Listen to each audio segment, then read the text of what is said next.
Too late. The die's been cast. You don't have to the go cement, full time. The cement is hardening. On Sunday, there is a vote that will... I do know that. I do know that. Well, I think it's on Wednesday, right? So Sunday, you're still free. Legally. Officially. Not legally. Right? Isn't the vote on Wednesday? Or Wednesday. Isn't Wednesday is the vote. The actual vote is not on Sunday. It's on Wednesday. No, it's Sunday. Isn't the members' meeting on Wednesday?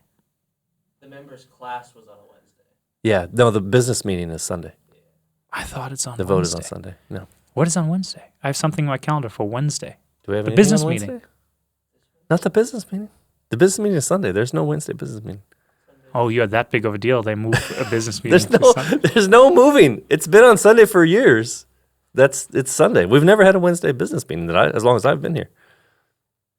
I can't believe you're getting this wrong. I can't believe I'm getting this wrong either because my calendar typically is not I know. wrong. I would trust as a good German. I would almost always trust your opinion about a date than mine, but this is one I do know.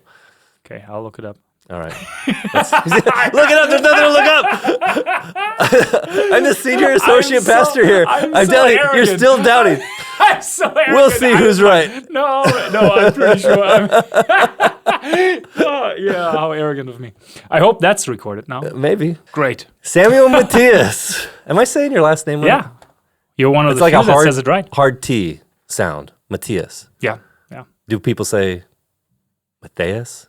What do they say? Yeah, Matthias. Matthias, I mean, it's okay, okay. you know. It's like, I think every time you move cross-culturally, you kind of give up the right to your name being pronounced right. 100%. Yes. Yeah. And Trisha, everywhere she goes, they call her Patricia. Yeah. It's funny because it almost sounds like the same whether you're in Ukraine or Mexico. Yeah. They always end up saying Patricia. And she's like, no, I'm Trisha. And they're like, well, so usually when I travel, I just try to say it however they would say the biblical Samuel, right? oh, So okay. here in Germany, it's not Samuel, it's Samuel.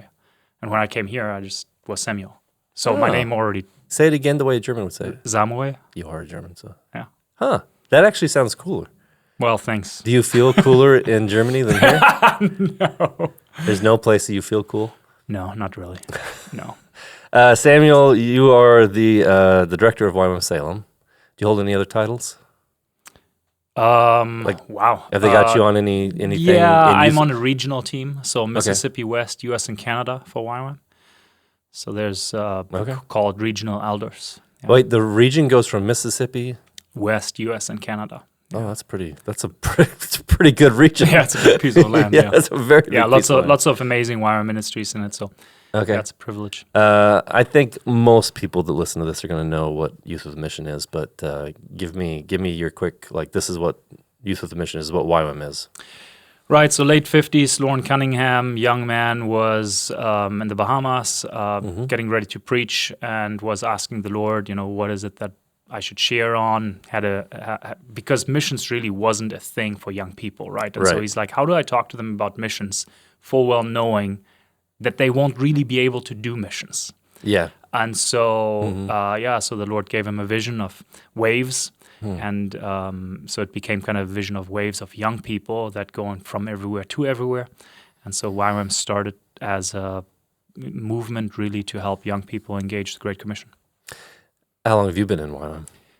This is my 20th year. 20 years. Yeah. Crazy, huh? You still look very young. How old are you? 38. You're 38. You're nearly 40. Yeah. My wife already is there, so shout out to her. Yeah, no reason to say that on the podcast. Sorry, Mel.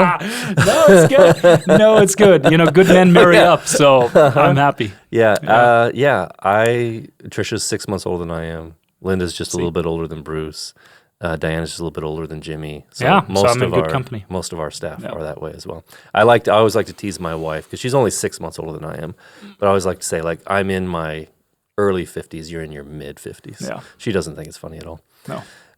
Okay, so you've been in Youth with a Mission for 20 years. Has that always been in the U.S.? Yeah, almost always. So I started in Germany with a small community project, kind of socially really rough part of town, mostly immigrants, almost exclusively immigrants, kids that typically don't leave their block. And so we ran kids clubs and visited every child that attended the kids club every week at home. And so were you a teenager then? 18. Oh, yeah. So German school system, the way I did it, I had to do a 1-year internship. Oh, really? Basically, because I was not very motivated Yeah. with a whole lot of stuff. My mom got me into YWAM because my parents were in YWAM. Yeah. And so through that relationship, they're like, hey, you can go over here. So that was Yeah. my first year in YWAM. Then I Okay. came here for the discipleship training school. Okay, so you spent a year as you say internship? An intern in Yeah, YWAM before you did a DTS. That's pretty unusual. And again, there's probably a lot of people that know what a DTS is, but what is a discipleship training school? So 3 months usually is a lecture phase, and then 2.5 months is an outreach portion. So, basically know God and make him known. Yeah. What does it look like to be a Christian, to be a productive, reproducing disciple? First 3 months, and then go out and do it. Usually overseas, cross-cultural. Where did you do your overseas? In Hong Kong and Thailand.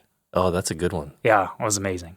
That's a good one. Yeah. Hong Kong is, I think, my favorite place on earth. I really love Hong Kong. Really? Why is that? I don't know. There's just something about it, the British influence, so I feel like it holds a lot more Chinese culture than places in China do because they didn't go through a cultural revolution. Okay. And so the colors and the vibrance of China that you would see normally you'd hope to see in China but was kind of washed out are still alive there. But then it also has the British influence, which sorry, colonialism, but it does make it easier for me to travel around and read street signs. And, for sure. And a lot of people speak English. And you can be in the middle of what feels like one of the most metropolis areas in the world, jump on the train, and in a few minutes you're in countryside. That's right. And it's just, it's beautiful. Yeah, it's fascinating. Yeah, it is. So did you work with the YWAM base there? Were you out in the new so territories? we were out pretty remote, but most of what we did then went to the cities. Okay. So tell me a little bit about YWAM Salem. What's happening at YWAM Salem? And then I want to talk about discipleship and why, if you're a missions organization, why do discipleship? Well, shouldn't you do evangelism? Or shouldn't your emphasis be like, shouldn't it be an evangelism school and not a, like, why is discipleship so important to missions? Yeah. I have strong feelings about this. Well, let's hear them. So I want to hear yours. And maybe we can get a fight. Maybe we get a fight going and you and I disagree. Yeah. I feel like we don't get enough disagreements. Well, you got to on just pick good questions, Okay. I'm sure we'll find something to disagree on. Start with, YWAM Salem. Yeah, so YWAM Salem started in 1978, so it's one of the older YWAM bases and has always had this, passion for young people, releasing them really globally. So there's some YWAM campuses that are very strategically focused on one location. Right. And so for us, it's been in different seasons, it's been different places, but really what's behind that is God's heart for the whole world, right? And so, so been to a lot of places, Mel and I, but also YWAM Salem as a whole, and planted different YWAM expressions all over the world. About how many staff and students are on campus at any one time? Day to day, if you would come, you would probably see about 80. Okay. But who we cover is about 120 because there's people all over the world, and then people always travel, and we have different things. Like and that. how many acres is it? It's very close to here. 32. 32 acres, and I think it's about what we have. A lot of ours is hill and not necessarily usable, but I think we got about the same amount of space. Okay, all right. Then now let's get down to discipleship. Maybe start with you. Who discipled you? How were you discipled? Did that happen in the context of YWAM, or you have parents who were in ministry? I assume there's parenting and discipleship that goes on there. Sure. Yeah. I mean, isn't it a big picture? Like I think we're all looking for Yoda. Like we're all looking for the one person that gives us everything we need for life and godliness, right? And ultimately, isn't that found in the person of Jesus? Do people look at you like that sometimes? I hope not. I mean, I'm being kind of serious because you can kind of. Well, there is this leader thing, right? Yes. Like in a congregation, you look at the senior pastor. 100%. So yes, I think, sure that exists, but I think that's part of it, right? So. I mean, of course, my parents. Like, I have amazing parents. You know, do. I love them. Yeah, I remember because my dad worked from home. He's in family ministry for the majority of my life, and so I just watched him in his office, just with a guitar and just worshiping. Oh, wow. To me, that's worship. So of course, it's so powerful to have corporate worship, but for me, worshiping life was never that's what my dad gave me. That's cool. And so my mom gave me a whole lot of self-awareness and repentance and Whether I'm self-aware or not is a different question. But this sense of being really genuine with herself and being like, this is where I am at my journey. She was very quick to repent. I remember years later she apologized for stuff all the time that she did when I was growing up, and she's like, I want you to understand what was happening in my insecurity and how I raised you at that time, and I'm like, wow, what an amazing model of repentance. That is a huge gift. Yeah. Like if you could teach your kids that repentance is a normal part of the Christian walk, I feel like you've given them maybe the best tool they can have for a Christian walk. Yeah, I mean, it's kind of the recovery tool, right? It's like however dark and deep you were, if you understand repentance, there's so much grace. Yeah. Oh, that's cool. I love your parents. But then, I think there was a time where my parents kicked me out of my home. I was on a pretty rebellious path, and my youth pastors took me in. Oh, really? So, it's things like that really shaped my life. Yeah. I could have ended up lots of places. I ended up in an amazing home, albeit for just a couple of weeks or maybe a month and a half or 2 months or something like that. But is it okay if I ask, what did rebellion look like? Like, were you just not listening to them, or were you taking a... Yeah, I was taking a pretty hard turn away from Jesus. Okay. Yeah. So, and then, I mean, I was a video game addict. Oh, really? So the different things as well. But basically what happened is I was gaming all night, and then you sleep in school. Yeah. So there's a whole lot of conflict potential, right? You're hungry, angry, lonely, tired. Yes. You make bad choices. So I didn't know this. Yeah. Huh. But the way God captured my heart is an amazing story. And so I think for me, it was really because of his kindness that brought me back to him when I was 15, 16. So all of that happened before that, right? Oh, wow. So luckily, it's before you can make really, really stupid choices. Made a lot of dumb choices, but that's true. It's different when you're in your mid-20s. Yeah, it's very true. There are a few choices that a high schooler can make that can really affect the whole part of their life. Sure. If you get pregnant, or if you end up in prison, or there are a few things. But a lot of the things that they do that are rebellious are still, the consequences are relatively small and will work out in a few years. But if you're doing the same thing in your 20s, then it can really... Yeah. Oh, that's super interesting. I didn't know that about you. Yeah. So the high school... I'm sorry, it was a high school youth pastor, or just a youth pastor? Well, yeah, we didn't really have... That's right. You have different... youth pastor in that sense, but basically a youth volunteer. Okay. And just an amazing friends, still friends of mine, and super amazing people. And then even, as in YWAM, I remember I was about 3 weeks into YWAM, 18 years old, and we were running a national conference to equip youth workers. Okay. In the church, in local church context. And so my then leader looks at me, and he says, "Hey, just by the way, you're running the logistics for it." And I was 3 weeks in, to me, but he understood what it looks like to release and not abandon. So he was like, "Hey, have you thought of chairs?" And I'm like, "Well, I thought we're going to a place. I would assume they have chairs." And he's like, "You probably need to give them a call, That's interesting. So a lot of discipleship, whether it's in leadership development or whether it's in spiritual formation, I have always been surrounded by really good people that created that picture rather than that one Yoda. You have many Do you people think you he saw like that gift in you, like logistics? Do you think he recognized that and then wanted to develop it? Or was that just a fluke? I think he saw gifts in everyone.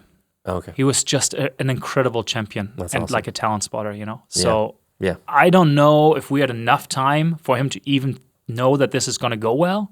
But I think he was confident in himself enough to know if I ask this guy the right question, I'll make sure that at the end of the day, it's not going to wreck the gathering. Right? I think that is maybe one of the strongest things in YWAM that I have a lot of appreciation for the training and release of young people, but not, like you say, not abandonment. Yeah. But training and releasing young people to, and in a way, like to make mistakes even. Sure. To try to hear the voice of God and get it right sometimes, get it wrong sometimes. Yeah. But I think a lot of times we have a harder time with that in the church. It's become, I'll let you speak to we have that. a harder time with that in the church. But I really appreciate that about YWAM. And I think it goes back to that vision of the waves. If you really want to have young people go from everywhere to everywhere, you can't control it. Right. It has to have movement dynamics. When they rebuilt the wall in Jerusalem, it said that they were the work is great, we are few, and we are far spread out.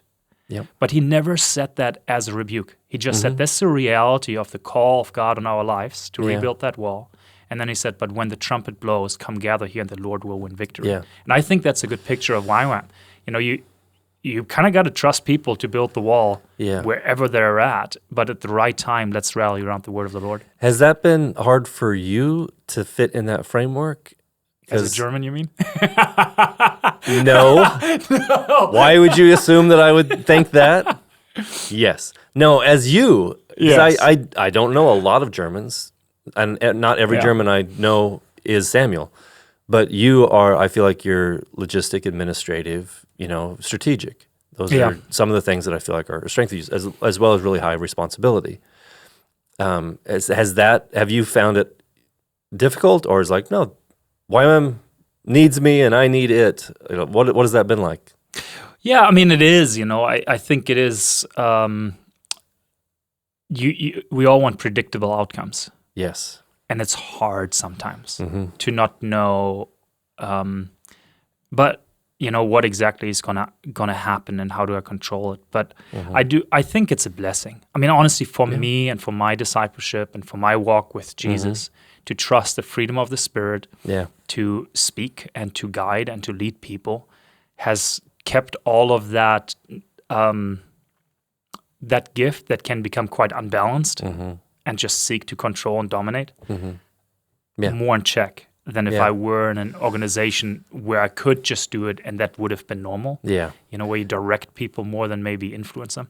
Yeah, Bruce and I joke around here, I don't know where it came from. Maybe it came from us, maybe it came from someone else, but we joke around here, a vision a day keeps the admin away. Well, YWAM is full of that. The challenge is we have to love our admins, right? Because at the end of the day, there's no vision that doesn't need administration of some sort. 100%. And Bruce, the way he works, I've worked with him for 15 years, and I've watched him work. And often, and he's a visionary, he's a dreamer guy, and he wants to have impact. Those are very important things to him. And I agree with that. I've learned from that. I appreciate that. And so when he really wants to dream, he doesn't want the admin in the room. He just wants to dream. And he'll often say, like, imagine money wasn't an issue, space wasn't an issue, time wasn't an issue. Basically, you want to live in a fantasy world. I'll joke with him sometimes. But he's like, literally, if we had the space, if we had the time, if we had the money, what would we do? Yeah. And then I think it's super important to have those kind of, I agree. It's innovation, right? I 100% agree. And at first I was like, well, why does this guy just want to live in fantasy world? Why don't we just start with what we can do? But then I saw the value in, okay, now we're free to hear from God. He can say anything he wants because we're not going to limit him and say, well, we can't do that because we don't have the chairs, or we can't do that because we don't have the money, or whatever. Right. And then after we've heard from God, he's like, all right, now let's bring in the team and figure out how do we do this thing that God told us to do. Yeah. And maybe it has to, morph and has to give in places in order to be accomplished. Yeah. But it's a great place to start. And I feel like YWAM often does that. Yeah, I was in a board meeting and with YWAM San Diego Baja, Homes of Hope down there, and there one of the board members spoke up, and she had a great phrase, and she said, we organize behind the word of the Lord. Yeah. And I think that's so beautiful. Easy to organize ahead of the word of the Lord. Let me write that down real quick. That's awesome. Yeah, I think it's just it's a great way to say what actually needs to happen to fulfill the dreams of God. Oh, that's beautiful. We organize behind the will of the Lord. Who said that? What was her name? Her name is Marsha. Marsha. And I don't know, she said it when I first heard it. Who knows where she got it from. Yeah. But I like it. That's beautiful. And I always want to be that person. Like, well, let's stop and pray. Let's just stop and pray before we do anything else. Because it's easy for me to start from strategy or from resources. Yeah, or even from wisdom. Yeah, from wisdom. It's like I've been doing this to happen. Yeah, I've been doing this for a while. I know how to do this is a default, for me, as opposed to what is God saying? Because maybe, just maybe he's got a better idea than I have. So let's check with him first. Okay, so where I wanted to get to eventually is why is YWAM a discipleship organization? in order to do missions. You're a missions organization, but why do you start with discipleship? Well, I mean, There is a wrong answer. there's a wrong answer. Okay, good. Let's see. No, if there's I'll- not. Let's see if I hit it. I promise there's not. Yeah, I mean, I think it's easy to pin things against each other, right? It's like, what do we start with really? Yeah. So, like, why do we disciple? Because there's amazing organizations out there that disciple. I mean, obviously, we're fans of the local church. I think that's huge Yep. in the formation of a person in discipleship. You have mentoring. I mean, we can shout them out even throughout the city, and then much more globally. And I wouldn't say YWAM starts with discipleship. I just think that Jesus said, drop your nets and follow me, and I'll make you fishers of men. Yeah. Right? Or the whole thing of, so is YWAM at the core a discipleship organization? I don't think so. I think it's a missional movement. Okay. But the tree of life that we see in Revelation, right? The healing, the leaves are for the healing of the nations. Like, that's a beautiful discipleship picture, right? It's Yeah. holistic. Jesus goes to his disciples and say, now go and make disciples. Yeah. And that's, in a way, that's a missional call. I think right. that's So it, it's yeah. terminology in some ways to say, like, well, should we really pull that Yeah. apart? Because for me, discipleship, when it is not outward, is not discipleship. I think my right? question is probably disingenuous because discipleship is missions. If you're doing discipleship, you're doing missions. Because I think we tend to think of evangelism and missions as broad and numbers, like this Sure. many people got saved, this many Sure. at this, we went on this outreach and this many people Yeah. were reached with the gospel, this many people made a Yeah. decision for the gospel. But then each of those decisions has to then be discipled. But if you just start with, no, I'm just going to disciple somebody. I was reading these numbers. If a really, really amazing evangelist can reach 1,000 people a day and do it for every day of the year, that's how many, 1,000 people Right. times 360. Right. But that compound interest happens Sure. if I can just reach one person, and that person reach one person within just 25 years, which can Yeah. seem like a long time when you're young, but is not.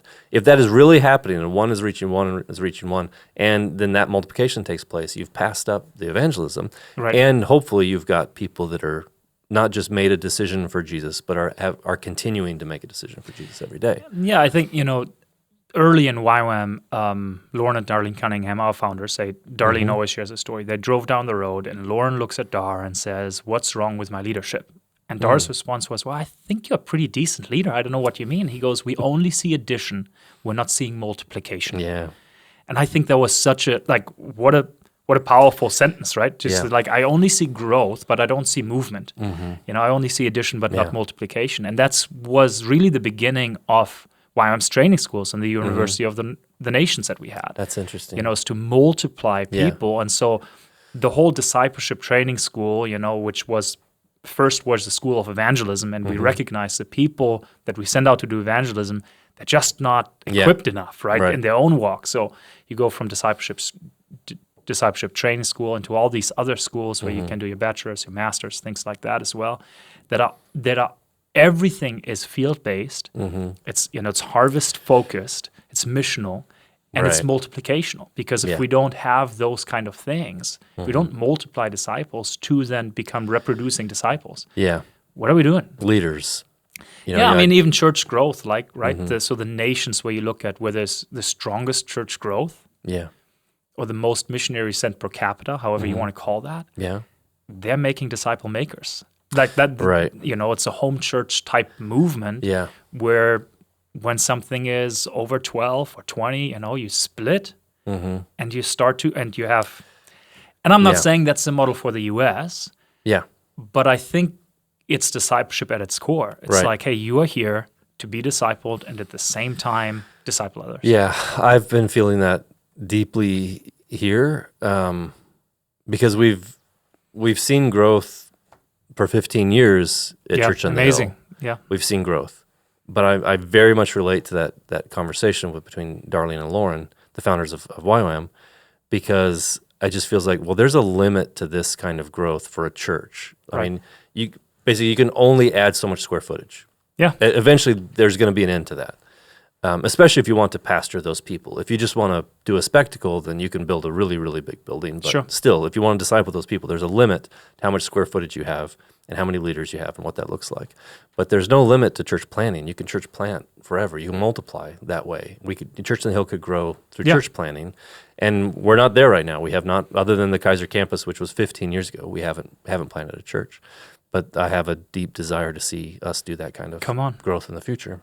That's amazing. And I don't exactly know where to start. I'll just say that right now, publicly on this podcast. I don't exactly know where to start. But there are plenty of people that do, and I'm willing to learn. So I'd like to see give me a call when you do, because I think that's super exciting. Yeah. Like, I think it's, I just think multiplication and the whole movement culture, you know, we institutionalize so quickly. Yeah. And it becomes the cap of what we dream with God. Yeah, and I think the other piece we were talking about with YWAM that is a strength of theirs, that ability to let go. And there's a part of that for us that would mean, like, there's no way to say this but to sound prideful. Hey, I think we've gotten pretty good at this. Yeah. I think we know what to do here. But if you train up a leader and send them, there has to be some letting go. There has to be some, like, okay, you can do this. Yeah. And you're going to maybe do this a little bit different. And I think that's challenging for leaders to do. Yeah, I mean, for us, I want to do it. The current example is like we don't have a worship leader. So if there's anyone listening to this thing and it leads worship, like, we would love to have them come out on a Tuesday night. We have a community meeting that's missions focused on a Monday morning to just help us, because our worship leaders are overseas. Oh. They are, you know, it's, you know, because you train them and you send them, and they're in a nation, you know, we can't publicly say that's for hundreds of years been close to the gospel. It's incredible what's happening there. And we're like, it's better for you to go there and then to stay here. But what do we do now, you know? So there's this real cost to let go. It is a cost, and I'm also convinced it's better for the YWAM base to feel that cost. I remember when I was in missions and I would take churches on outreaches and stuff like this, or I just come and share in a church about missions. So many times the pastor would come up after me and say something to the effect of, now, of course, we can't all go. You know, of course, some of us need to stay here, and, you know, we need this and that. And that's true, but I hate it. Because I feel like anyone who hears that goes, okay, I'm one of the people that has permission. I don't have to go. Like, I can listen to that. And so when I take young people today on an outreach to Ensenada, Mexico, for instance, I let them know, you can all stay here if you'd like. Like, you can all do this, like, every one of you. And, of course, that cost me my daughter. Grace was on the podcast? She was on the podcast last week, right? yeah. And so, you know, I had to really trust that was the right thing to do, and it is, and I still feel it. But I love that. Like, okay, I'm not going to have this person on my team because that person is out doing something, but God will bring me the person that I need for my team. Yeah, I mean, I think the other thing with YWAM is that's an organization of young people. Like, most of YWAM is under 30, you know? Yeah. And so you kind of, it's not like we hire for position. Yes. So that's the other dynamic with YWAM. You know, we really believe that the Lord can direct people. He speaks to people. We walk in mentoring with them. And what does that look like? And assessing the word of the Lord. And then how do you take tangible steps towards that?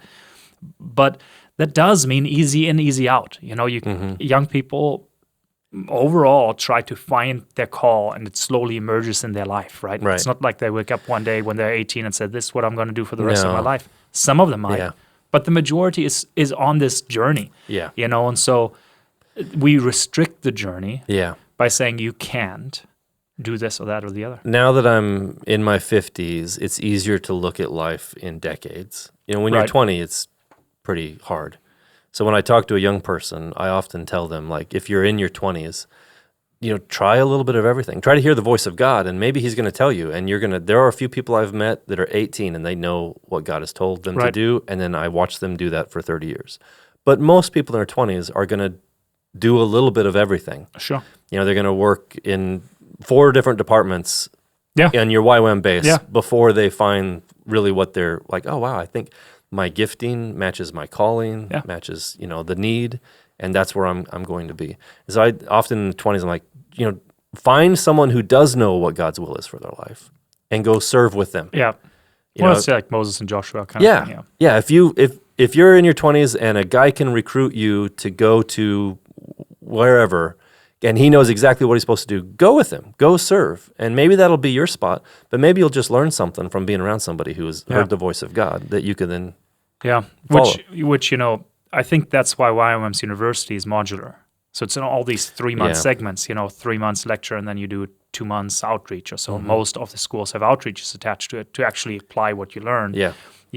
So that you don't get stuck in a 4-year degree track, and then you go, well, I don't want to do that ever again, but I'm 3 years in and I better finish it, and so it's not, again, I don't want to harp on the traditional, university system. That's not the point. I'd like to.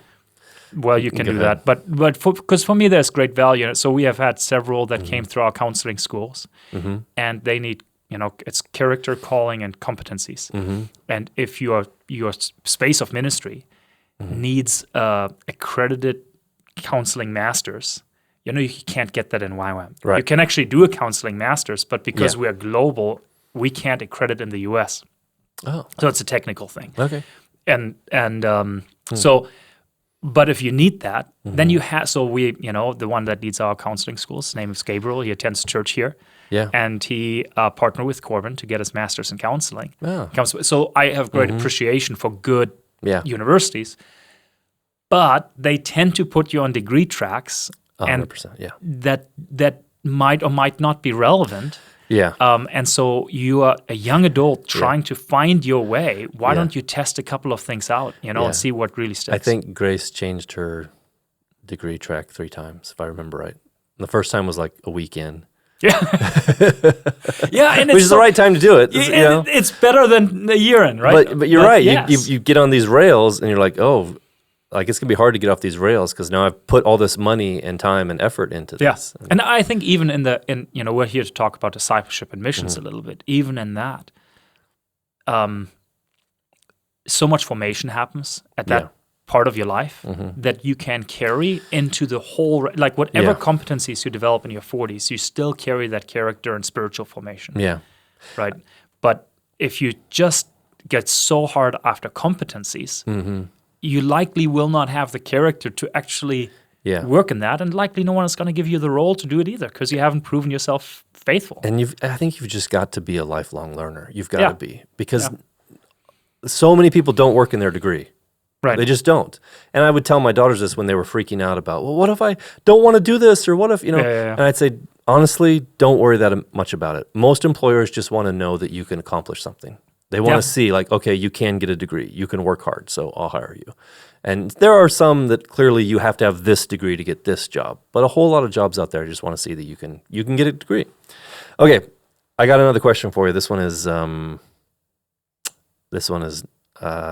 we finally getting to have a conflict? Maybe. I hope. How do you feel about conflict? Oh, you're not one of those conflict lovers, are you? No. I mean, I honestly, whenever I meet a person like that, I go, I understand what you're saying, but I think we're using different language. Genuine conflict when we are both really vulnerable, and it's difficult. I don't know anyone that actually likes conflict. I know a few people that do, and they freak me out. I don't like conflict, but I've learned you got to do conflict. So no, I'm not looking. We're talking about discipleship, we will have to have conflict. 100%. If you're going to be a disciple or discipler, there will be conflict. No, I was wondering, so have you done the Perspectives course? I've read the book. You've read the book? Yeah, I have not sat through, Okay, I was just curious. It's not a test, but within that Perspectives course, which is a course that sometimes is offered at YWAM in certain schools and stuff, they talk about the sodality and the modality. And the sodality meaning the solid, the church. Right. The church plants and then stays in place. Sure. And then YWAM is a modality. It is moving. Yeah. So it doesn't plant so much, but it moves around. And that kind of stuck with me from years and years ago when I took that course. And so I wonder, what is the mobile? What does the YWAM have to say to the church that is like, I wish the church would? Oh, can you say that? Yeah. Well, I mean, I'm going to give you a real soft answer, and then if you want to, you can press me and we can explore it a little bit more. But sure. I wish, in a way, I wish the church would know how deeply Jesus' love is for the nations. Mm-hmm. I think it's not It's not a shame. It's not an obligation. It's a genuine privilege to be at the front in some ways of what, the love of God for the lost. Yeah. Just like his love for the poor. I think there's nothing better than to go. Yeah. We're working on a church planting project in the Himalayan mountains, and it's like these people have never heard the name of Jesus. I remember sitting in Bhutan, Myanmar, with a church planter many years ago. I was 3-4 years into YWAM Salem here, and they were sent out in a pair to church plant in a Hindu village.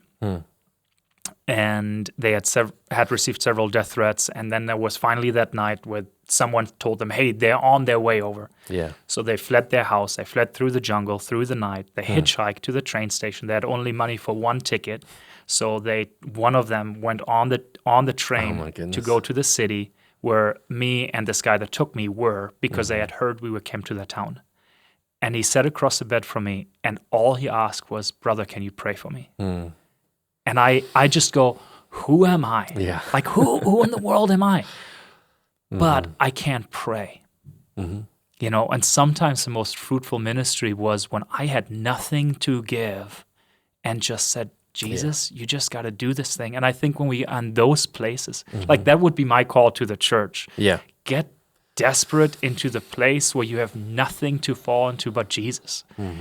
And wherever that, whatever that means in your season of life, whatever that means geographically, whatever that means, in who you minister to, I think what that then looks like, I'll leave to the shepherds of the church to figure out. No, I think that's a really, really good answer, because so often I think the church, and maybe the church member, I've definitely been a church member longer, as I've been a pastor, can just think in terms of dollars when it comes to missions.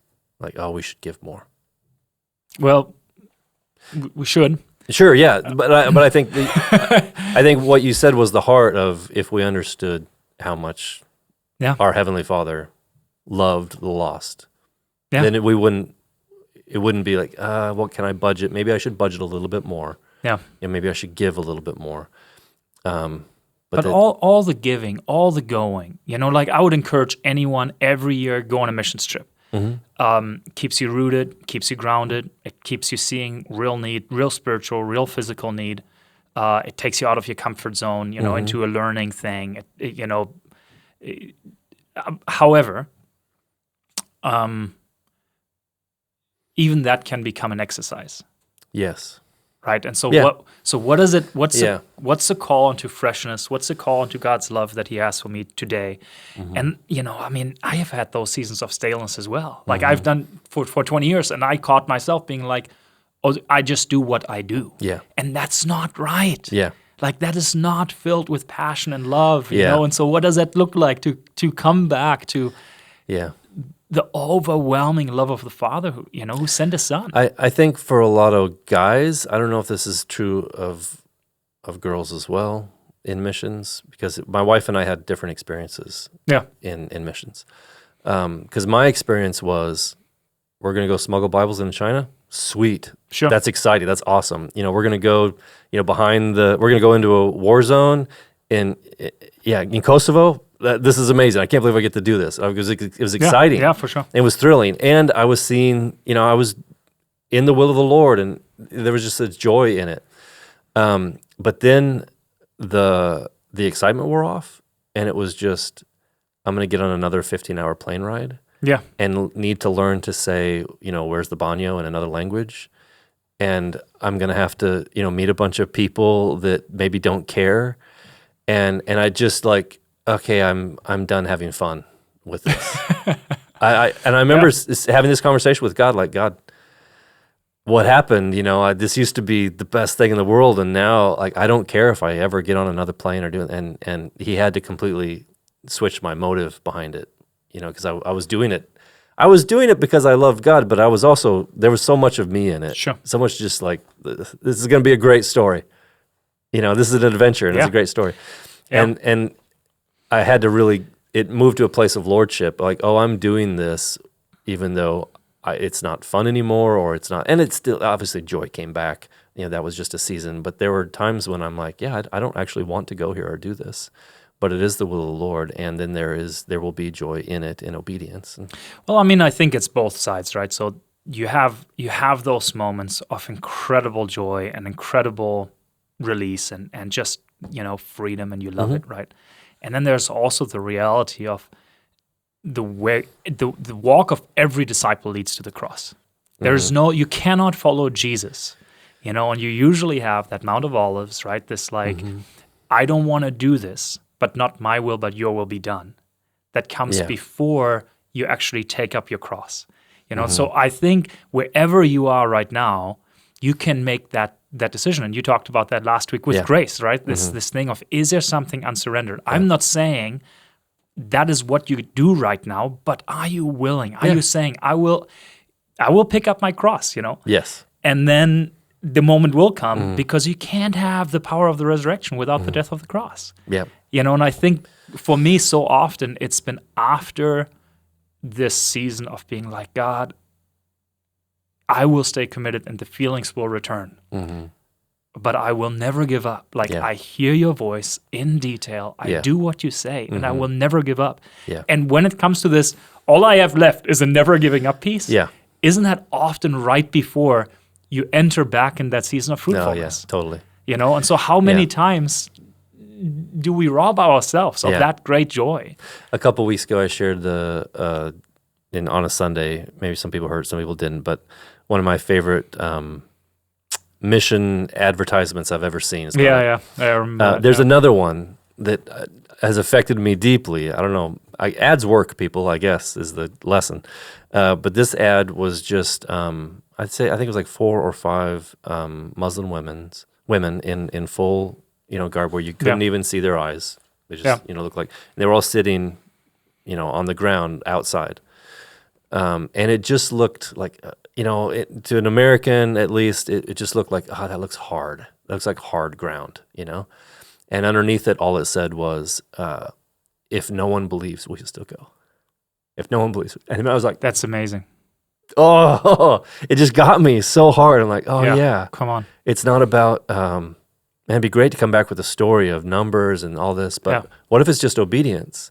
And he just wants the world to hear his love for them, even if they reject his love for him. Yeah. Like, he wants them to hear. Yeah. Because he loves them. And I'm going to read you a quote and then just give me your quick thought on it. And then maybe we'll wrap up. Have you ever read The Master Plan of Evangelism? Yeah. It's a great Coleman, book. right? Yep. Robert E. Coleman, I believe. And he, I think a lot of YWAMers have read his stuff, but he's a lot of people read his stuff. It's a very short book, The Master Plan of Evangelism. But he said this the other day, and I wrote it down in my journal because I found it important to me. It says, we must decide where we want our ministry to count, in the momentary applause of popular recognition, or in the reproduction of our lives in a few people who will carry on our work after we have gone. And I think of you, when I read that, I'm like, yeah, I think that's Samuel. Oh, come on. The momentary applause person, right? No. I feel like you've faithfully reproduced what God has given you into a lot of young people for a lot of years.